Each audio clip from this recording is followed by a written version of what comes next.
Thank you, Valerie. Good afternoon, everyone, and welcome to everyone who is joining us. Thank you for taking part in this webinar of the launch of the DataJam Against Exploitation in Canada. My name is Yasmina Aziki. I am an analyst and project officer at the International Center for the Prevention of Crime, an international non-governmental organization based in Montreal, and I am very happy today to present our brilliant panel, because indeed today we have with us the partners taking part in this innovative project, who will explain in details what this competition is, which aims to identify and fight human trafficking in Canada. And we will now today understand how to participate in it, as well as take the time to answer questions from the public. Please note that we will alternate throughout the panel in English and French, but the panelists will respond in their own language. Before we start, please make sure that you have your microphone and camera off. If you have any questions during the panel, we invite you to ask them in the chat, and we will come back to them during the question and answer part at the end of the next hour. Bonjour à tous et merci de vous être joints à nous pour ce webinaire de lancement du premier DataJam contre l'exploitation au Canada. Mon nom est Yasmina Aziki, je suis analyste et chargée de projet au Centre international pour la prévention de la criminalité, une organisation non gouvernementale internationale basée à Montréal. Je suis très heureuse aujourd'hui de pouvoir vous présenter notre brillant panel et de vous en dire plus sur cette compétition. En effet, nous avons aujourd'hui avec nous les partenaires prenant part à ce projet innovant qui expliqueront en détail cette compétition qui vise à identifier et combattre la traite des personnes au Canada, comment y participer, et qui prendront par la suite le temps de répondre aux questions du public. Veuillez noter que nous alternerons tout au long du panel en français et en anglais, mais que les panélistes reprendront selon leur langue parlée. Avant de commencer, je vous invite à vous assurer que vos micros et caméras sont éteints. Si vous avez des questions pendant la présentation, je vous invite à les poser dans le chat et nous pourrons y revenir lors de la période de questions-réponses qui aura lieu à la fin de la prochaine heure. So before I present the panelists to you, let me give you a little context on the situation of human trafficking in Canada. Canada is a country of origin, destination, and transit of human trafficking. In 2018, the government reported 587 victims. However, this information remains incomplete. Human trafficking can be hidden, transnational, and involves victims who may be unaware that they are being trafficked. They are often in precarious or vulnerable situations, fearful or distrustful of authorities, fearful of deportation also, or loss of employment, or who may be facing threats from the traffickers. Hence, this crime is very difficult to detect and is underreported to the police. This is why the ICPC, whose mission is to support the development and implementation of projects designed to reduce crime and delinquency in communities, is launching this contest today in partnerships with UNODC, IBM, and Fundación Pasos Libres. This competition, funded by the Government of Canada, is rooted in partnership of complementary expertise with the objective of increasing public awareness of human trafficking and enhancing collaboration among interdisciplinary sectors in Canada. Donc avant de vous présenter nos panélistes, un petit mot sur la situation de la traite au Canada.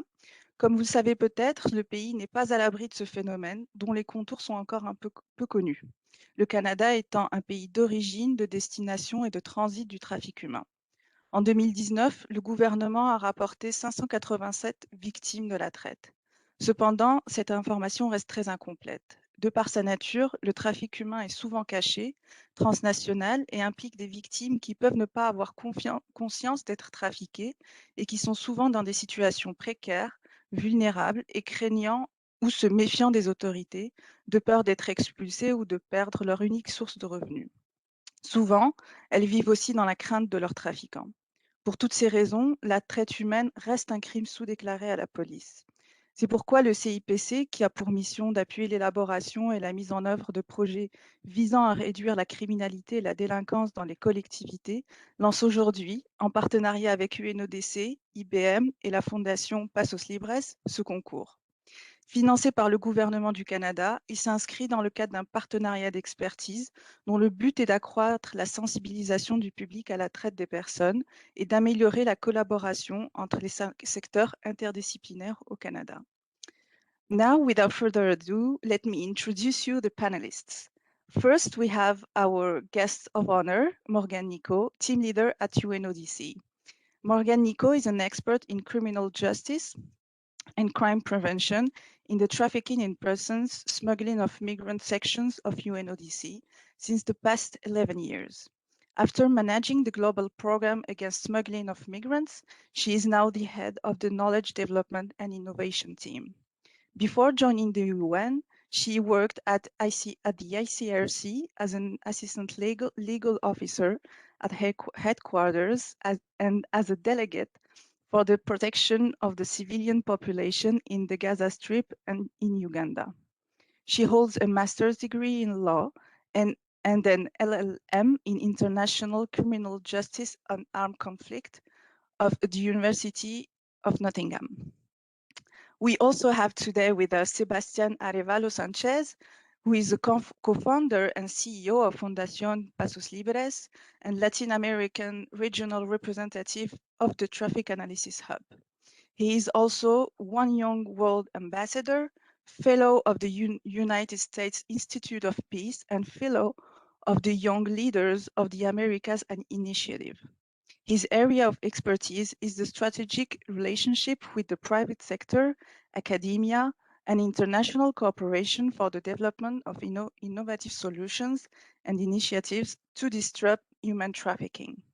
Sebastián was recognized as one of the 100 Latin Americans who inspire and create a better future by Avianca magazine in 2019.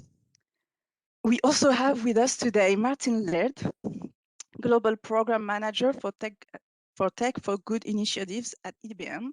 He is a global program leader, strategic partnership manager, and thought leader on a portfolio of technology and capacity building offerings.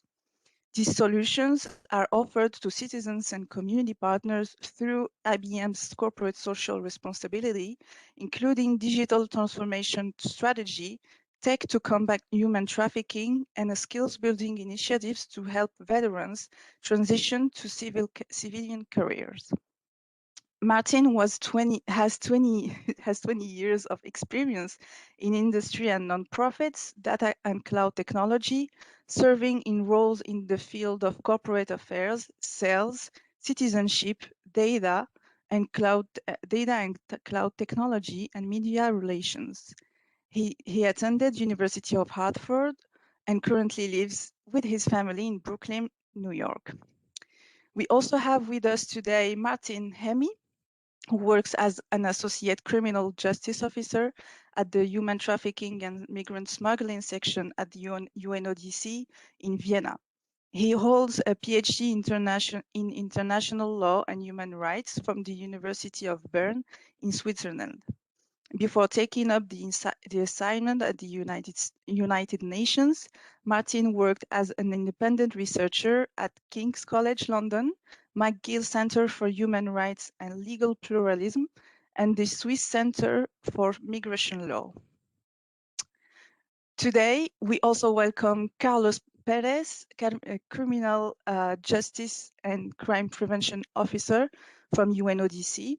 Carlos Perez is a lawyer from Universidad Autónoma UNAB in Colombia, with studies in criminal law and international law and human rights from UPeace in Costa Rica. In 2018, he served as the project coordinator against trafficking in persons at the UNODC office in Colombia, and in late 2018, he joined the team at the UNODC's headquarters in Vienna. Now he oversees projects against trafficking in persons and migrant smuggling for Latin America and the Caribbean. Also, I am pleased to welcome today my colleague Teodora Mialova, who is an analyst. She has a background in public policy and data mining, as her working has her working on the intersection of these two fields. She works on processing and presenting data in a clear manner, identifying trends for analysis. As part of the team at ICPC, she produces reports aimed at helping decision makers inform crime prevention efforts and programs. And finally, we have with us Keltoum Largibi, student of Global Public Health and Computer Science of University of Virginia. She is majoring in Global Public Health and minoring in Computer Science. She is part of the executive team of her school's Arab student organization, as well as UVA's Who's First Look, an academic enrichment program that supports first-generation low-income students. She is profoundly passionate about learning how to incorporate the knowledge she has obtained in her public health studies with her computer science skills to produce real-world solutions and to current problems. Donc, sans plus tarder, je vous présente les panélistes. D'abord, nous avons comme invité d'honneur Morgane Nico, qui est chef d'équipe au sein de la section contre la traite des êtres humains et trafic illicite de migrants à l'Office des Nations Unies contre la drogue et le crime. Morgane Nico est experte en justice pénale et prévention du crime à la section traite des personnes, trafic illicite des migrants à l'UNODC depuis maintenant 11 ans. Après avoir géré le programme mondial contre le trafic illicite de migrants, elle est à la tête de l'équipe Innovation et Développement des Savoirs. Elle a travaillé au CICR en tant qu'assistante juriste au siège et déléguée pour la protection de la population civile dans la bande de Gaza et en Ouganda. Elle détient une maîtrise de droit. Nous avons aussi avec nous aujourd'hui Sebastián Arevalo Sánchez, qui est cofondateur et PDG de Fundación, Pasos Libres et représentant régional pour l'Amérique latine du Traffic Analysis Hub. Il est également ambassadeur à One Young World, surnommé Forum de Davos des jeunes, membre de l'Institut des États-Unis pour la paix et membre de l'initiative des jeunes leaders des Amériques. Son domaine d'expertise est la relation stratégique avec le secteur privé, les universités et la coopération internationale pour le développement de solutions et d'initiatives innovantes pour mettre fin à la traite des êtres humains. Sebastián a été reconnu comme l'un des 100 latino-américains qui inspirent et créent un avenir meilleur par le magazine Avianca en 2019. Aujourd'hui, on compte aussi parmi nous Martin Laird, qui est chef de programme mondial pour les initiatives Tech for Good d'IBM. Il est directeur global de programme, gestionnaire de partenariats stratégiques et leader d'opinion sur un portefeuille d'offres de technologies et de renforcement des capacités. Il travaille sur des solutions qui sont proposées aux citoyens et aux partenaires communautaires dans le cadre de la responsabilité sociale d'entreprise d'IBM, dont la stratégie est axée sur la transformation numérique, la technologie pour lutter contre la traite des êtres humains et des initiatives de renforcement des compétences pour aider les vétérans à faire la transition vers une carrière civile. Martin a 20 ans d'expérience dans l'industrie et les organisations à but non lucratif, la technologie des données et du cloud, occupant des postes dans les domaines des affaires d'entreprise, des ventes, de la citoyenneté, de la technologie des données et du cloud et des relations avec les médias. Aujourd'hui, on compte aussi parmi nous Martin Hemi, qui est officier associé de la justice pénale, chargé de la prévention du crime et de la justice pénale, à la section de la traite des êtres humains et du trafic des migrants à l'UNODC à Vienne. Il est titulaire d'un doctorat en droit international et droits de l'homme à l'université de Berne en Suisse. Avant de prendre ses fonctions aux Nations Unies, Martin a travaillé comme chercheur indépendant au King's College de Londres, au Centre McGill pour les droits de l'homme et le pluralisme juridique et au Centre suisse pour le droit des migrations. Aujourd'hui, nous avons aussi parmi nous Carlos Pérez, qui est officier chargé de la justice pénale à l'UNODC. Carlos Pérez est un avocat de l'Universidad Autónoma UNAB en Colombie, avec une maîtrise en droit pénal, droit international et droits de l'homme de l'Université de la Paix au Costa Rica. En 2008, il a occupé le poste de coordinateur de projet contre la traite des personnes au bureau de l'UNODC en Colombie. Et fin 2018, il a rejoint l'équipe de l'UNODC à Vienne. Il supervise désormais les projets contre la traite des personnes et le trafic des migrants pour l'Amérique latine et les Caraïbes.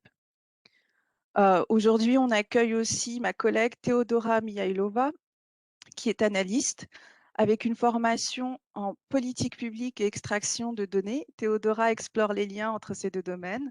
Elle travaille sur le traitement et la présentation des données de manière claire et identifie des tendances dans l'objectif de les analyser. Au sein de l'équipe du CIPC, elle contribue à produire des rapports destinés à aider les décideurs à adopter des mesures informées sur les programmes de prévention du crime. Enfin, on peut compter parmi nous Keltoum Largibi, qui est étudiante en santé publique mondiale et en informatique à l'Université de Virginie. Elle fait partie également de l'équipe de direction de l'Organisation des étudiants arabes de l'université, ainsi que de Who's First Look de l'Université de Virginie, qui est un programme d'enrichissement académique qui soutient les étudiants de première génération à faible revenu. Elle est passionnée par le fait d'apprendre à intégrer des connaissances qu'elle a acquises dans ses études en santé publique, aidée de ses compétences en informatique pour contribuer à proposer des solutions concrètes aux défis actuels. Après cette introduction, j'invite à présent Morgane Nico à prendre la parole. Morgane, the floor is yours.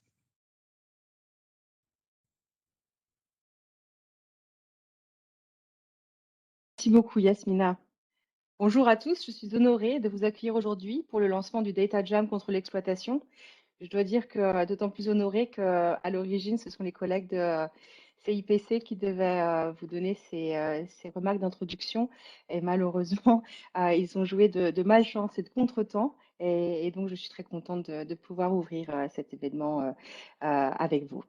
Voilà, donc le DataJam est un concours d'innovation technologique qui vise à trouver des solutions pour protéger les personnes les plus vulnérables à la traite des personnes. Par cette initiative, nous souhaitons sensibiliser et éduquer la population à la réalité de la traite des personnes au Canada et aux solutions innovantes que nous pouvons apporter grâce à une collaboration interdisciplinaire à travers le pays. Ce projet est le fruit d'une collaboration entre partenaires engagés pour la prévention et l'éradication de la traite, en particulier auprès des communautés présentant plus de risques, parmi elles les personnes autochtones, LGBTQI+, les jeunes et les migrants. J'aimerais également prendre le temps de remercier Sécurité publique Canada pour le financement de cet important projet.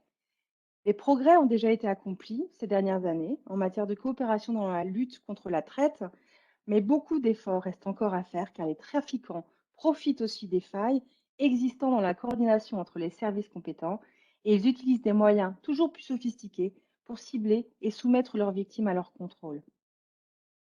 Au-delà des défis techniques, n'oublions pas que la traite des personnes est un phénomène mondial qui touche tout d'abord des individus, femmes, hommes, enfants, mais également tous les pays et toutes les communautés du monde, et les solutions à ce crime ne peuvent être élaborées que dans un effort commun.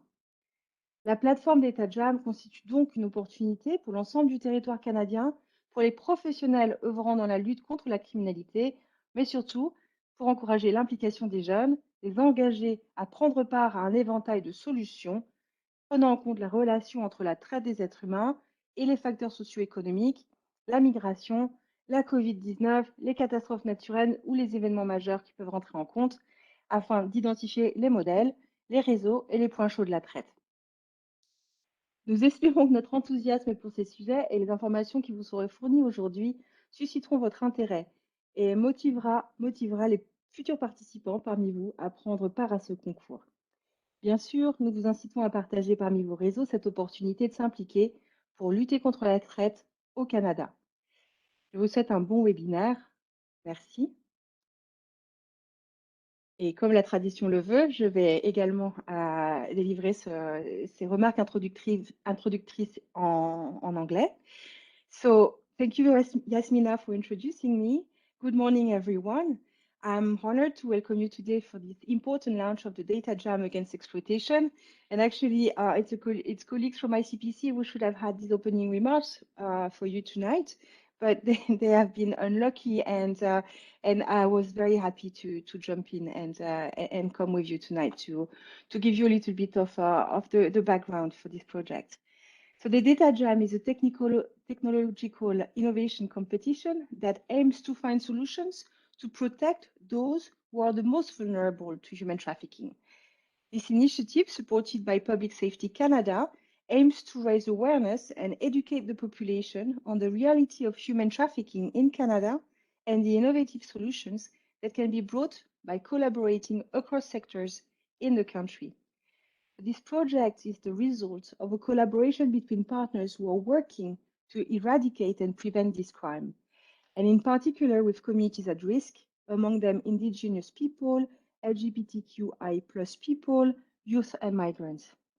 While progress has been made in recent years in terms of cooperation in the fight against trafficking, much remains to be done as traffickers take advantage of the lack of coordination of the services involved in the fight against human trafficking and use increasingly sophisticated means to target and subdue their victims.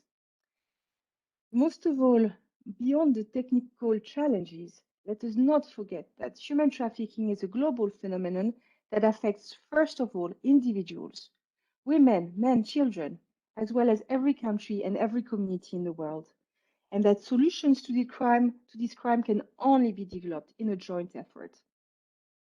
At Platform, the DataJam is an opportunity for professionals working in the fight against crime to work together, but above all, it is an opportunity to promote the involvement of young people, to engage them in a range of solutions, taking into account the relationship between human trafficking and socio-economic factors, migration, COVID-19, natural disasters, or other major events, in order to identify patterns, networks, and hotspots of trafficking. So we hope that our enthusiasm for those issues and the information we'll provide you today will motivate prospective participants among you to take part in this competition. Of course, we encourage you to share this event among your networks, and I would like now to please encourage you to enjoy the webinar. Thank you very much. And thank you, Yasmina. Thank you very much, Morgan. So yeah, that's a good way to start our discussion. Let's now ask some questions to our panelists. First of all, my first question is for Sebastian. Your non-profit Pasos Libres has been running this competition since 2018 in partnership with IBM and the support of global organizations such as UNODC. So what is the DataJam Against Exploitation like, and what are the different components of the competition? Okay, hello, Yasmina, and hello to all the participants and the panelists in this webinar. First of all, I want to express how happy I am and all the people in my organization is, to be partnering with UNODC, IBM, ICPC, and of course, the Canadian government to run this wonderful competition in Canada this year. So the DataJam Against Exploitation is a 10-day competition, but it is also an alternative educational scenario to learn about human trafficking. The competition is divided in 3 main moments: training, solutions development, and evaluation. In the first moment, participants will learn about human trafficking and deeply understand the challenges of the competition. They will also have the opportunity to familiarize themselves with the IBM technology tools that we are going to use during the competition. To that end, the organizers of the DataJam have created a wonderful agenda in which international and Canadian experts are going to deliver different sessions, workshops, and classes on human trafficking, technology, and other important topics such as design thinking. In the second moment, participants will have 7 days to ideate and develop their solutions with the support of mentors from different domains. So the teams are going to be able to ask for a specific advice to overcome specific challenges of the tools or the solutions I mean that they are going to develop or they are going to be developing at that moment. And the final moment is where a panel of experts evaluate the solutions, select the best ones, and we are going to announce the 3 top solutions and potentially some exceptional ideas too in a ceremony, an award ceremony in late May. And just to finalize my answer, Jasmina, I want to highlight that this is an opportunity. It's a competition, of course, but this is also an opportunity to learn, something to enjoy, to connect with other change makers in Canada, with global organizations, and the participants are our protagonists. Like all this competition, all the structure, all the agenda, the partners that are involved, the experts that are going to participate in different sessions are going to be at the service of the participants, because the participants are the people that are going to take the information, the knowledge, the technology, and are going to develop innovative solutions to disrupt human trafficking in Canada. Thank you very much, Sebastian, for these precisions. Maybe Martin Hemi, si tu peux expliquer ce qu'est le DataJam contre l'exploitation. Bonsoir tout le monde et salutations depuis Vienne. Je vais essayer de répéter les choses que Sébastien vient de dire. Je vais essayer de le faire de la même chaleureusement que lui il vient de faire ça. Alors, la compétition de DataJam contre l'exploitation est une compétition de 10 jours qui prend place entre le 7 et le 17 mai 2021. Elle est principalement divisée par 3 phases. La première phase, c'est la formation des participants. La deuxième phase, c'est le développement des solutions par les participants. Et la troisième phase, c'est l'évaluation des projets qui ont été soumis. Au cours de la première phase, entre le 7 et le 9 mai, les participants vont être formés sur le thème de c'est quoi la traite des personnes, mais aussi vont être familiarisés avec d'autres informations utiles pour la compétition, y inclut par exemple la technologie IBM qui vont être disponibles aux participants pendant la compétition. À cette fin, l'organisateur du DataJam, ils ont élaboré un programme dans lequel les experts de la traite de personnes et de la technologie ou d'autres sujets importants, par exemple, comment faire un design thinking ou comment faire un pitch business, ils vont être disponibles, ils vont donner des cours, ils vont donner des panels et des ateliers aux participants qui vont participer. À ce moment, c'était important de mentionner que la compétition est bilingue. It's something that I have to mention in English as well. This is a bilingual competition, so it does not matter if you're French speaking, if you're English speaking, you can participate in both. Alors, c'est pas important que si vous parlez français ou anglais ou les deux, vous pouvez participer à cette compétition aussi. Dans la deuxième phase, c'est vraiment aux participants de développer. Une fois qu'ils sont finis la formation, c'est vraiment aux participants de développer, de coder et de développer les solutions. Mais ils vont quand même avoir accès à des mentors, de différents domaines, les mentors technologiques ou thématiques.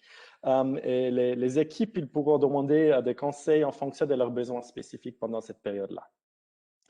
Une fois les projets ont été soumis, c'est la troisième phase. C'est le groupe d'experts national et international qui vont évaluer les solutions soumises et sélectionner les meilleures solutions. Ils vont choisir les 3 meilleures solutions et quelques solutions exceptionnelles. Et ils vont annoncer les gagnants, les vainqueurs lors d'une cérémonie spéciale. And with this, I give it to you, Jasmina. Thank you, Sébastien. Merci beaucoup. Je crois que c'est très utile de préciser que c'est une compétition qui vise à faire comprendre, mais aussi innover et s'amuser avec les solutions aussi. Donc, comprendre le phénomène de traite humaine au Canada, mais aussi innover et donner la parole à des personnes qui ont envie de participer au mieux-être de la population et de beaucoup de victimes. So yeah, it's a great occasion to have people innovate and learn about human trafficking and also have fun about it and about developing solutions again to work against human trafficking in Canada. So yeah, thank you for these precisions. Now my next question is for Martin Laird.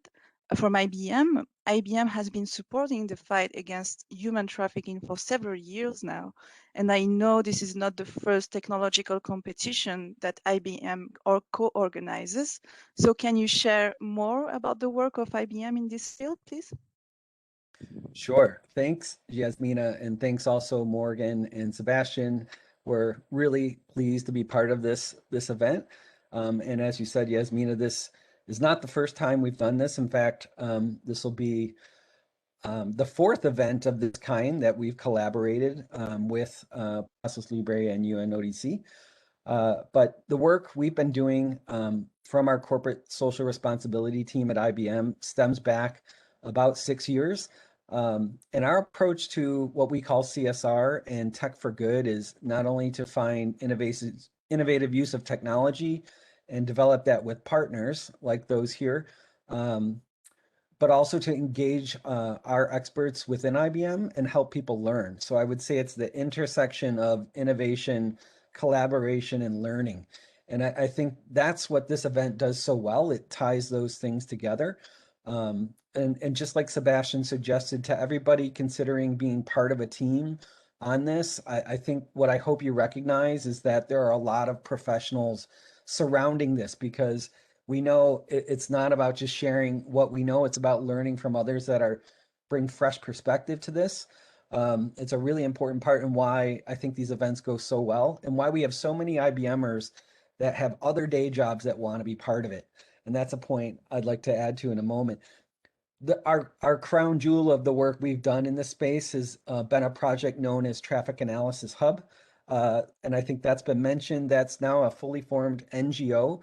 It's the largest NGO dedicated to collecting data and analyzing it in the fight against human trafficking. That's something that's been a 3+ year project, but is now has a fully formed membership and is publicly accessible. So you can go to trafficanalysis.org to learn more about that. And there are many experts from that community that will engage around this event. So this is a way that we can draw from what those types of global leaders are doing and take their knowledge into what an event like this can produce. And also with the outcomes of this event, get feedback and support from people that work in this field to think about how to adopt these technologies or suggestions and put them to use. This is the first time we've done this type of event, that we've been part of this type of event in Canada. So we're very excited about that. We have a lot of support from our IBM Canada leadership, including my colleague, Jen Roynan, who is on the line here and will be part of this. She is our CSR leader for IBM Canada. But also we have a program we call Service Corps, where we offer a way for IBMers to step out of their day jobs and bring their expertise to a social good project. So we have 4 colleagues of ours, namely Val, who served as a host for the conference, also Haley, Sophia, and Prasanth, who you'll see are part of the WebEx here, but we'll also be engaged looking at how the ramp up to this event, how we're marketing it to more people to get visibility, and how we'll evaluate projects and then hopefully put them to use after the event. So it's real exciting to have the skills that they bring to this and to help build on it together. And we're just thrilled to be part of it. So thank you, Yasmina. Thank you, Martin. We are super pleased to work with the IBM and IBM Service Corp, and it's been really fun to work with everybody and to put together this great event. For sure, I would like to remind everyone that the teams will be supported by professionals from IBM, but also from skilled mentors, so they will not be alone during all the competition. Donc je remercie Martin d'IBM et je remercie son équipe, et j'aimerais préciser que les équipes participantes peuvent compter sur le plein soutien et l'encadrement d'IBM et aussi des mentors de qualité, des experts qu'on aura pendant la compétition. Donc ils ne seront pas seuls et vous ne serez pas seuls. Il y aura un encadrement qui sera assuré tout le long du DataJam.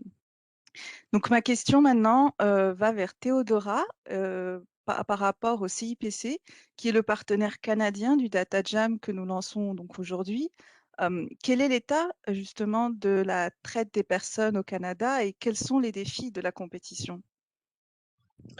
Hello everyone, thank you, Yasmina.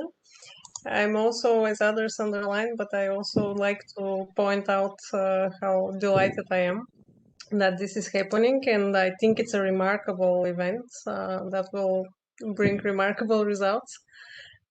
So about human trafficking in Canada, first of all, human trafficking has been often referred to as a form of modern slavery.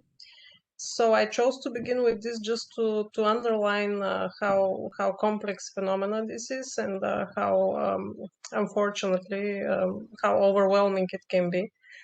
About the Canadian landscape in this regard, it exists in Canada, unfortunately, too. Some numbers to give perspective, about 2/3 of cases reported of human trafficking were reported in the last 10 years, were reported in Ontario, for example, and generally it tends to happen more often than not in urban centers such as Toronto, Ottawa, Montreal, and Halifax. 97% of the victims of human trafficking were women and girls. That's a daunting figure. About half of the victims of the part of human trafficking cases which are reported and registered are concerned victims who are people between ages of 18 and 24. So those are just a few numbers to give the context, but the truth is, in Canada, as in many other countries, there are challenges regarding the data that we have for human trafficking, because as with any phenomena, to tackle it, we need data, we need a better picture, and we in Canada are not immune. We have limitations to the data we have. Collecting data is difficult because of the very nature of this phenomena. It's largely underreported for many reasons. Yasmina mentioned some of them in the beginning. It's transnational, transborders. It concerns different sectors. It requires the collaboration of different sectors.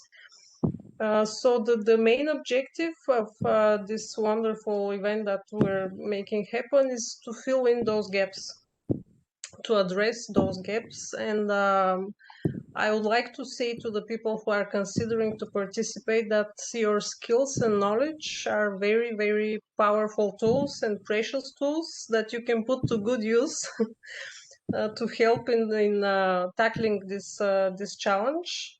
And I would say that we need to think about, when thinking about this, we need to think about the victims, and especially vulnerable communities, such as, which are, as I said, very, very much at risk, as in Canada, so in other countries, LGBTQI plus communities, indigenous communities, and youth people, as figures speak for themselves, unfortunately. So once again, it's the limitations that we would like you to try to think about how to overcome. Et si vous me permettez, je vais le dire presque la même chose en français pour conserver le principe du bilingualisme. Merci. Alors, oui, alors, comme partout au monde, au Canada, malheureusement, la traite des personnes existe aussi. Et c'est aussi appelé comme une forme d'esclavage moderne. Malheureusement, c'est un phénomène qui pourrait toucher tout le monde. Personne n'est immunisé contre ça. Au Canada, aussi un autre pays, ça existe. Dans les dernières 10 années, c'était comme 75% des cas de traite humaine qui étaient rapportés à Ontario. Et normalement, la majorité de cas sont rapportés à des grandes villes comme Toronto, Ottawa, Montréal, Halifax, des villes comme ça. Les victimes les victimes de traite de personnes, 97% parmi les victimes étaient des femmes et des filles. Aussi, la moitié des victimes étaient des personnes âgées entre 18 et 24 ans. Alors, des gens qui sont apparemment très vulnérables à ça. Et la vérité, c'est que même au Canada, on n'a pas suffisamment de données. On ne vit pas dans un monde idéal, bien sûr, mais on a comme dans un autre pays, je suis certain, les défis de collecte de données, les limites des données qui existent aussi. Principalement, c'est probablement la nature de ce phénomène, la traite des personnes, qui est la raison pour laquelle c'est largement surrapporté, très, très surrapporté. C'est difficile à prouver. Alors, tout ça nous mène vers l'objectif de ces événements de DataJam. Ce qui est de trouver des façons d'aider combler ces lacunes, soit la collecte de données, soit le partenariat entre différents parties prenantes. Alors, soyez courageux, pensez outside the box. Et pensez comment mettre vos habiletés et compétences sont des outils très, très puissants et je suis certaine qu'ils vont pouvoir servir tellement de trouver des façons de même sensibiliser les gens, promouvoir les partenariats, toutes ces choses, ils seront très utiles. C'est en fait les victimes qu'il faut qu'on se concentre sur, il faut que les victimes soient mises en première.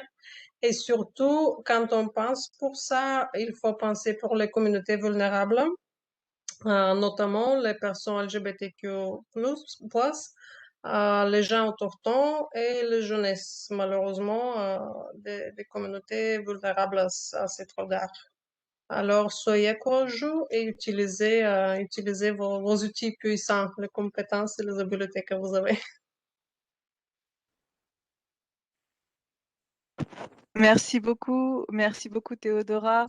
Now I have another question for Carlos. From the perspective of an international cooperation organization, which is also a global leader in the fight against human trafficking, what is the importance of involving new generations to fight against human trafficking and why? Thank you, Yasmina. As you know, the United Nations Office on Drugs and Crime supports authorities in their national and regional actions against human trafficking. One of the experiences that we have identified working in more than 72 countries is the need to involve non-traditional actors. In other words, human trafficking is not only a matter of authorities. Human trafficking can occur in any context. So the potential to transform the way to combat this crime is not only in the police, prosecutor, or judges as traditional actors. We have been coordinating with a network of field offices in different regions, organizing activities which involve youth, students, university professors, civil society, and private companies. All these actors, they can provide a different look and think outside the box, and thus provide innovative solution as we are doing with this competition. All of you know this connection between youth and technology is a crucial accelerator. Through technology, we can facilitate the ideas of young people worldwide become reality. If we can connect ideas and solutions with the skills, we are moving forward in a very accelerated way to fight human trafficking. So, as you know, since 2018, UNODC has joined IBM and Pasos Libres in different efforts to promote innovation competition against human trafficking in different parts of the world. So that is one of the reasons UNODC is stand ready to support this kind of activities and to involve non-traditional actors to trying to find better solutions against this crime. Thank you so much, Carlos. And now I would like to go back to Théodora, et pour te demander quels sont les objectifs que vous souhaitez atteindre pendant cette compétition et quels sont les livrables qui seraient attendus de la part des équipes participantes. Est-ce qu'il y a des prix? Je vais passer cette question en anglais aussi. Théodora, what are the objectives you want to achieve and what are the expected deliverables from the participant team and what are the prizes? Well, as for the deliverables, we'll call them solutions, since we don't want to limit exactly what would be the parameters of this. So we would call them solutions, and there are 3 streams of options. Let's put it this way: 3 directions in which you could direct your efforts. Excuse me. And that would be, in the first place, that would be, of course, not ranked in order. I mean, those are just 3 options that I'm going to say one after the other. But the solutions that would seek to provide new insights in human trafficking in view of indigenous, LGBTQI+, and vulnerable youth communities. And of course, help raise awareness and detect that kind of crime. So anything that helps shed light on this and anything that helps tackle this phenomenon. So that's the first stream. The second stream, we would call that the stream directed towards youth and child exploitation online. So we would ideally be looking at solutions that help identify, prevent, prosecute that kind of youth and child exploitation, especially online, meaning social media, gambling platforms, that kind of online spaces that youth and child are especially at risk. And the third stream of this would be any way of identifying or even exploring the relationship between human trafficking and also socioeconomic factors. Pandemics is in our time is very much to the point. Natural disasters or other major events that could help find some kind of a correlation between what's happening, and that could help identify patterns, networks, hotspots, anything that could help, the tackling of this phenomena as a whole. And the second part of, and also there's a precision we would like to make. The solutions that ideally would be found need to be like employing legal ways. So that means no hacking. And also the teams should have in mind that the code that they create during the competition is supposed to be provided to the organizers afterwards, so that the solution is like fully considered and everything. So for the prizes, the second part of the question, there are prizes, of course, as in any competition. For the winners, that would be $1,000. For the second and third place, that would be $500. And everyone who participates will, of course, get certificates for their participation. And there will be some other surprises, which I won't mention right now. So yeah, that's about it. Maintenant, je vais essayer de fournir le même info en français. Alors, les solutions sont comme axées en trois pistes principales, si je pourrais le dire comme ça. Alors, on veut avoir des solutions qui fournissent de nouvelles perspectives sur le trait des personnes, des communautés, particulièrement des communautés des gens, des communautés autochtones et des communautés LGBTQI+. Alors, il s'agira des solutions qui aident même à sensibiliser le monde, qui aident à détecter ce type de crime et toutes ces sortes de solutions autour de ça. Ça, c'est la première piste principale. Alors, la deuxième piste principale, Ça serait des solutions axées ou consacrées d'identifier, de prévenir, d'aider pour suivre l'exploitation des gens et des enfants en ligne, et particulièrement en vue des réseaux sociaux, des plateformes des jeux, tous ces espaces en ligne qui sont particulièrement, ils pourront être considérés comme des espaces de risque, comme ça.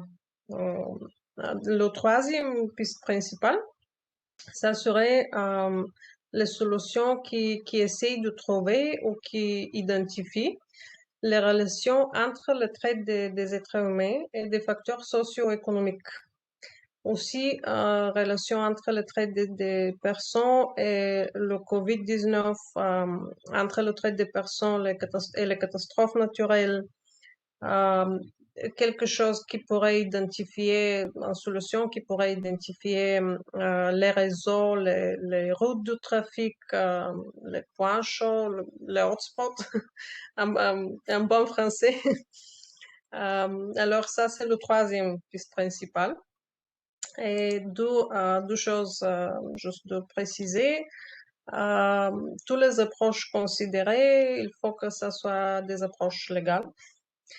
Bien sûr, et aussi il faut fournir le code de solution après qu'on fasse la solution complète. Ça, c'est la deuxième chose à préciser. Et pour les prix, bien sûr qu'on aura les prix. Le gagnant va gagner $1000 canadiens. Pour deuxième et troisième position, on aura $500.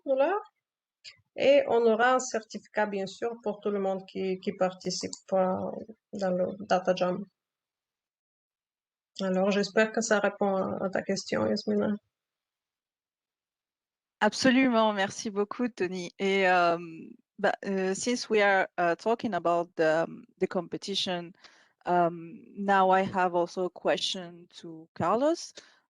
We would like to know who can participate and how is the registration process and what are the competition's important dates.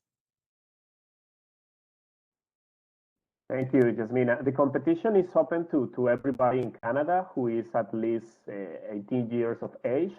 Participants may be students, undergraduate or graduate students with a background in technology, marketing, design, coding, law, social science, or business, but they may also be professional, police officer, criminal justice practitioners, or NGO personnel who work in victim care or victim assistance. A participant must, however, form teams of a minimum of 4 to a maximum of 5 members. Each team must at least have one data scientist, programmer, or developer in their team.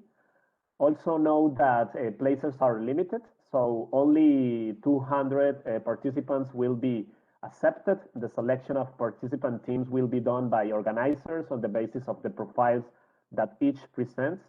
And about important dates. So registration is open now through the website of the competition, and registration is open until the 26th of April. So the competition will take place between the 7th and the 17th of May, with in-depth trainings and workshops taking place between the 7th and the 9th of May, and the development of solutions taking place until the 17th. So the last day that teams have to submit their projects is the 17th of May. Winners will be announced by the end of May, early June, in a special ceremony. So these are the most important days of this competition. Thank you very much, Carlos, for these precisions. Maybe Martin Hemi can tell us more en français? Bien sûr, c'est des informations importantes. Alors, c'est pour ça, comme vous l'avez bien, s'assurer que tout le monde a compris. Alors, le concours est ouvert à toute personne âgée d'au moins 18 ans qui est située au Canada. Les participants peuvent être des étudiants en bac ou en maîtrise et suivre une formation de technologie, de marketing, de design, de coding, mais même aussi de droit, de sciences sociales ou des affaires internationales.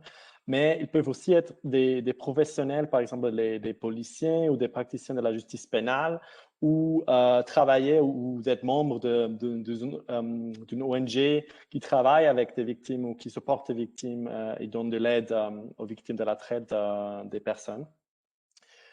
C'est important à savoir que les participants doivent former des équipes de 4 à 5 personnes, alors minimum 4, mais maximum 5 personnes. Et chaque équipe doit compter en moins d'un data scientist ou d'un programmer ou développeur technicien dans son équipe. Notez également que les places sont limitées. Seulement 200 participants pouvant participer à la compétition et la sélection va être faite par les organisateurs à la base des profils. Ce n'est pas first come, first serve, mais c'est la base des profils que les teams vont présenter. Concernant les dates importantes, l'inscription est ouverte dès maintenant sur le site internet, sur le site web du concours. L'inscription est ouverte jusqu'au 26 avril. Le concours lui-même, il va se dérouler entre le 7 et le 17 mai 2021 avec des formations et des ateliers approfondis entre le 7 et 9 mai. Et après, c'est le développement des solutions jusqu'au 17 mai. La dernière journée où les équipes doivent soumettre le projet, c'est le 17 mai. Les gagnants seront annoncés fin mai, début août lors d'une cérémonie spéciale. Et je pense que c'était les informations plus importantes. Absolument, merci beaucoup, Martin. Now, since we are still talking about the competition and the details involved in it, maybe I have a question for Sebastian. What are the technological tools the participants will have access to, and what tools or resources are needed to participate? Okay, good question. So the participants are going to have access to IBM Cloud and IBM Cognos Analytics. Regarding IBM Cloud, they will be able to use different tools to create and develop applications or microservices. So mainly we are talking about artificial intelligence tools such as Watson Assistant, Watson Discovery, Watson Language Translator, among other, Watson tools, which, as you know or may know, is the artificial intelligence of IBM.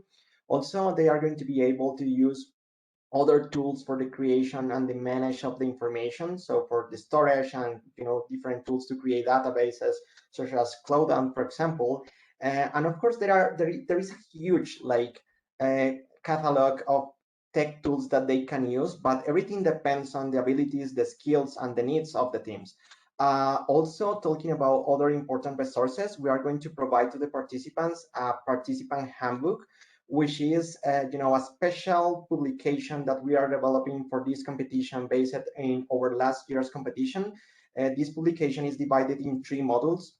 So we talk about, human trafficking, types of human trafficking, methods of control, like all you need to know about human trafficking this is the first time that you are, addressing the topic.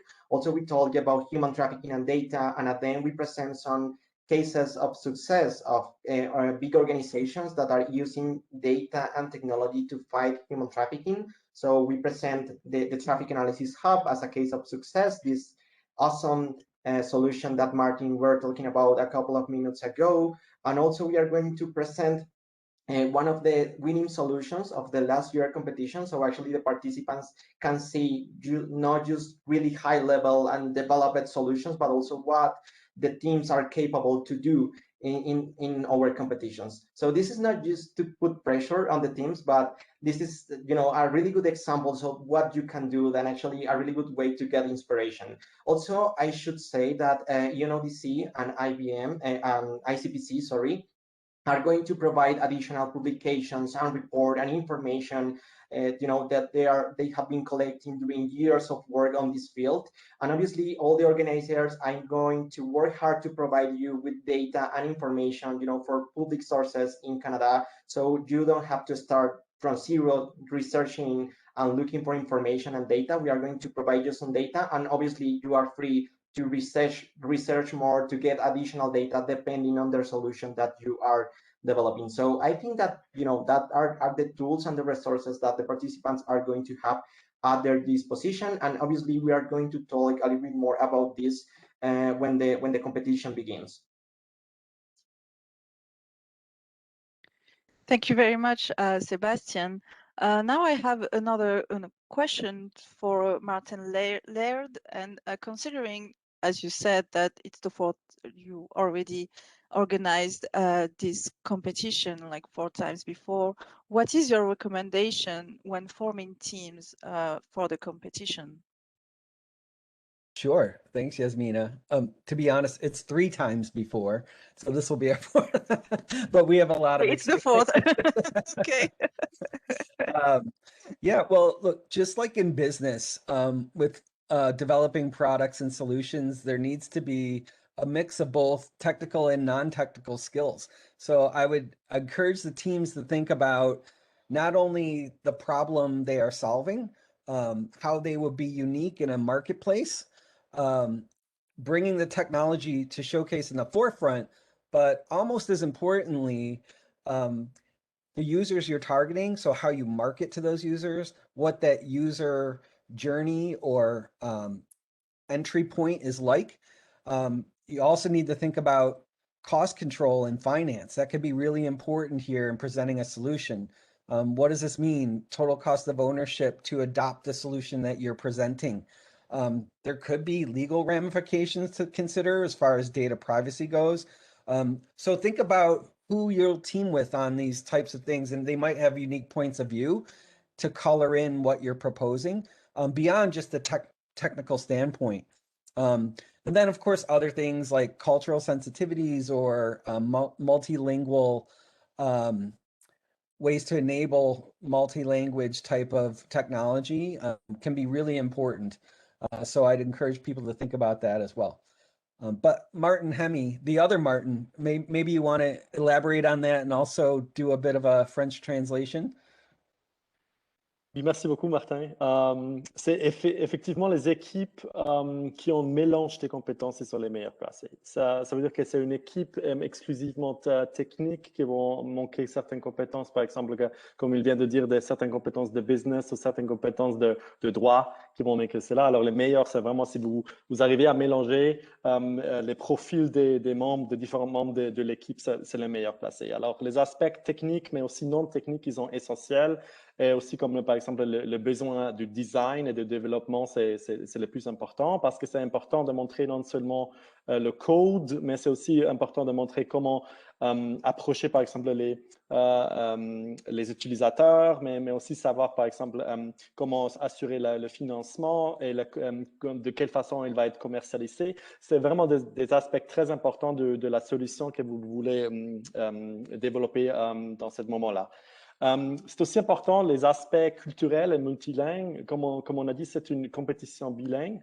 Et pendant la compétition, on va donner des formations en anglais et en français parfois en même temps. Alors, on conseille aux équipes de diviser leurs sessions, de suivre les 2 sessions en même temps. This is something I wanted to reassure in English as well. So as we mentioned before, that this is a bilingual competition and that the training that we are delivering is sometimes delivered in both English and French at the same time. So we try to encourage teams to form multilingual teams and split up those sessions. So multilingualism and different profiles of teams are the best for the competition. Thank you very much, both Martins, for these precisions. So I have maybe my last question will go to Keltum, who joined us today, and we are super happy about it, from Tech Activism. How was your experience in the global DataJam Pasos Libres, and what was the solution that your team developed? And as a former participant, do you have any additional piece of advice for the people who want to participate? Thank you again for joining us today.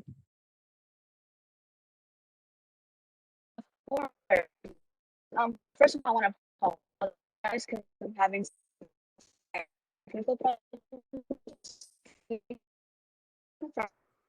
I'm sorry, you're cutting a little bit. Can you hear me? Yeah, now it's good. Yeah, sorry. Okay, now it's good. Okay, so my name is Keltum. I go to the University of Virginia. So through collecting data from local police and the Traffic Analysis Hub, our team is developing a product that streamlines access to anti-human trafficking resources by providing a single source of distribution. We are incorporating a clustering model to establish tech notification services that will be offered in high-risk zones. Notifications will include helpful resources. So for example, a resource directory with helpful numbers, as well as useful tips. So an advantage that our team possessed that I believe helped carry us to win was that our team had excellent communication. We met often and we were easily able to get in contact with one another.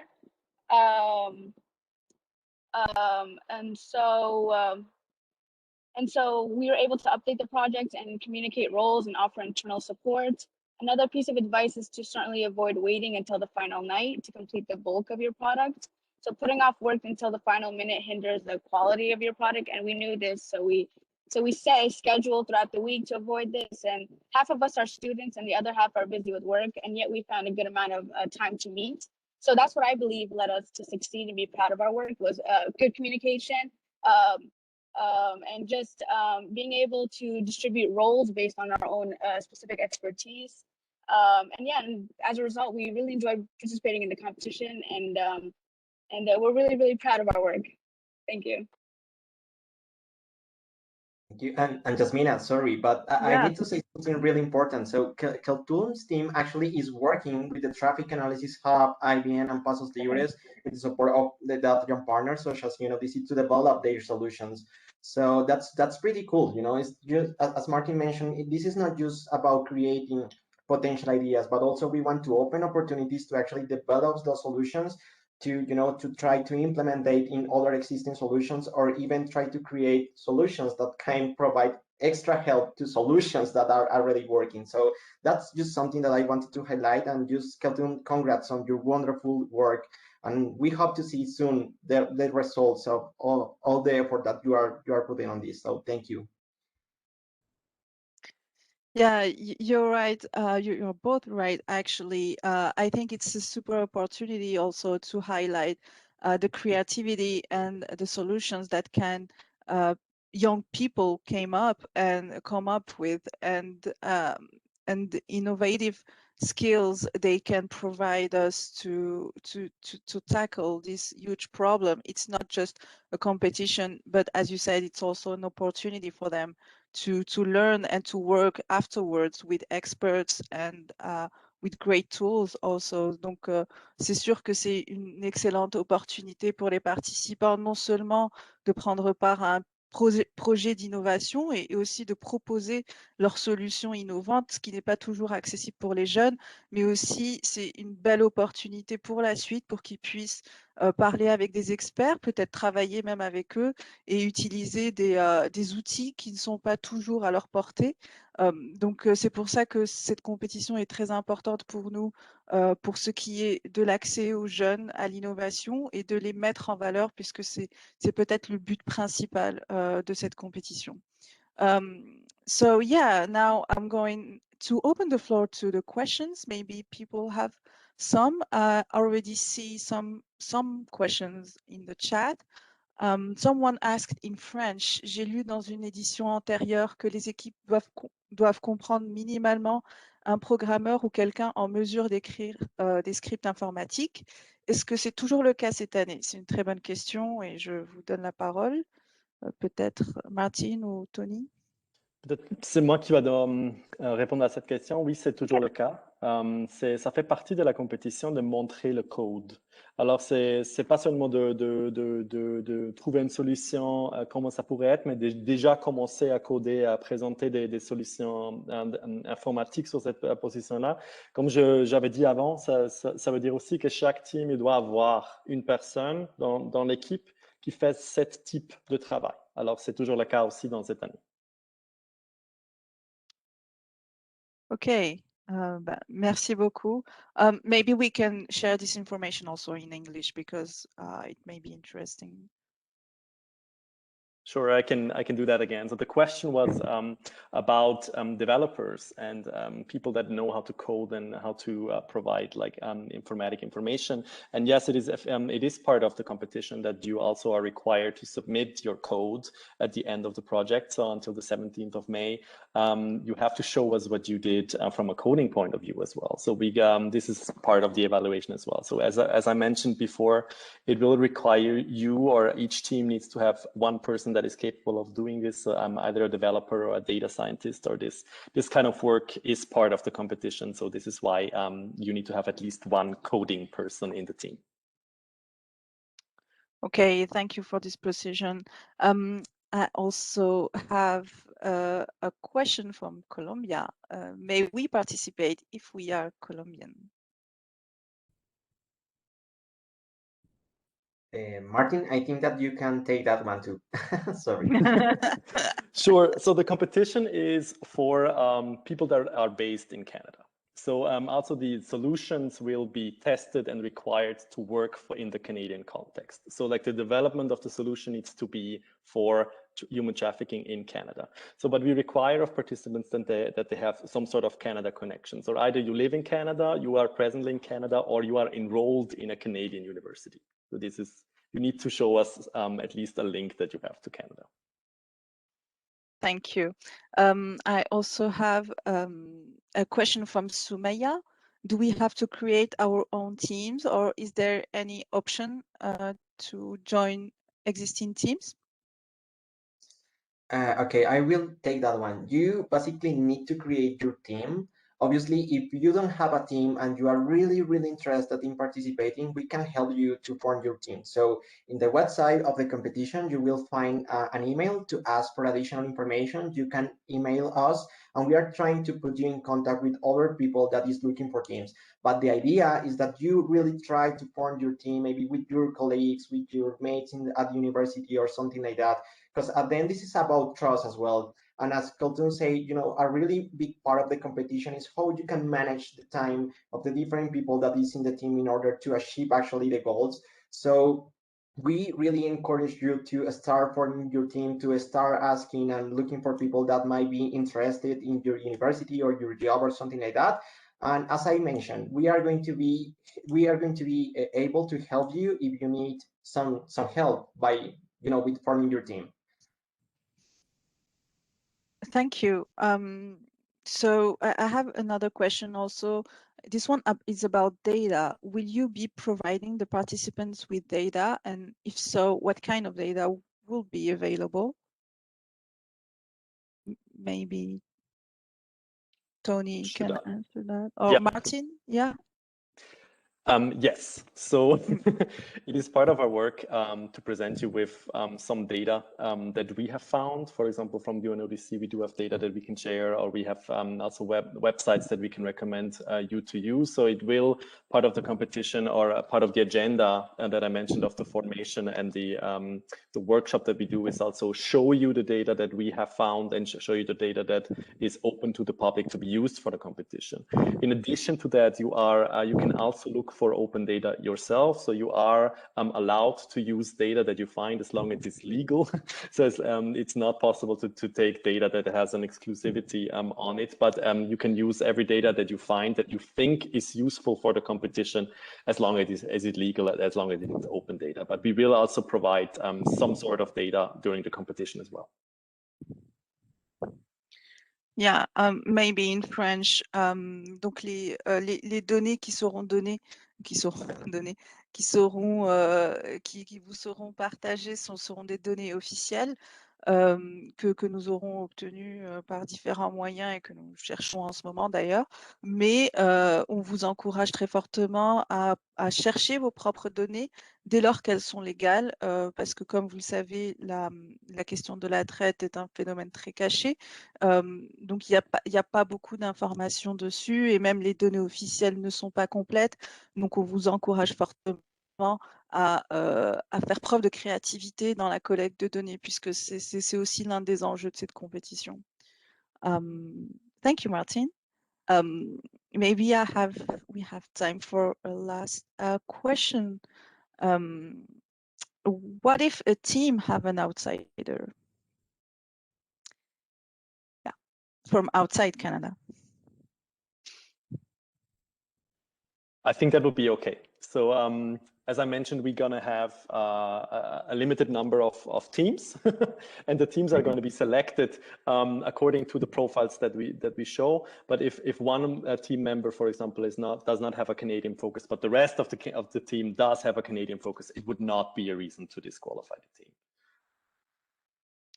Ouais, donc en français, c'est si vous avez un membre de votre équipe qui est à l'extérieur du Canada, tant que le sujet reste le Canada et que la majorité de votre équipe est au Canada ou fréquente une université ou une organisation canadienne ou une institution canadienne, vous ne serez pas disqualifié. Donc, je pense que c'est important aussi. On encourage vraiment, encore une fois, la créativité et des profils et la variété des profils surtout. Donc, merci. If there is no other question, I may refer you to the website. Indeed, the official website of the DataJam has been launched today also. So, vous êtes invité aussi à consulter notre site web du DataJam qui a été lancé aujourd'hui, dont l'adresse se trouve sur le chat. Si vous avez d'autres questions ou d'autres demandes d'informations, je vous invite aussi à nous écrire et à entrer en contact avec nous pour que nous puissions répondre à toutes vos questions.